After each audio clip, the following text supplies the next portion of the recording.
mahalla tomoni, mahallalar birgalikda ishlash bo'yicha ikkita yo'nalish bo'yicha kredit ajratilyapti. Ya'ni yuridik va jismoniy yo'nalishda imtiyozli kreditlar. Yuridik bo'yicha qisqacha ma'lumot beradigan bo'lsam, yuridik 6 oy davomida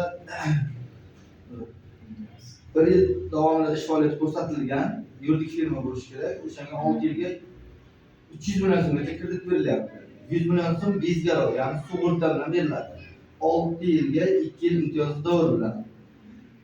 Bundan tashqari mahalla tomonidan ishsiz fuqarolarni mana ya'ni tadbirkorga jalb qilish dasturi asosida 2 xil yo'nalishda kredit berilyapti.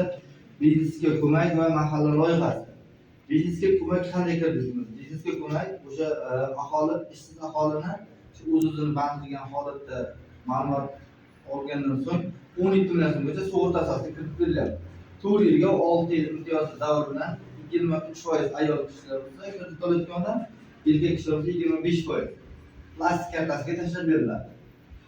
Undan tashqari mahalla loyihasida ajratiladigan kreditlar 25% o'sha erkak kishilarga, 23% ayol kishilarga 5 yilga 2 yil imtiyozli davr bilan. Bu summasi 50 million so'mgacha faqat sug'urta polisi bo'lmaydi, shartlar, ya'ni kafillikka jalb qilinadi. Bundan tashqari hozirgi kunda mana yoshlarga ajratiladigan kreditlar ham qisqacha ma'lumot berib o'taman. Yoshlarga ajratiladigan kreditlar misol uchun 30 yoshgacha 30 yoshgacha kredit olmoqchi bo'lsa, o'shalar o'sha biznes rejasi asosida 5 yilga kredit berilyapti, 60 oyga 18% ga.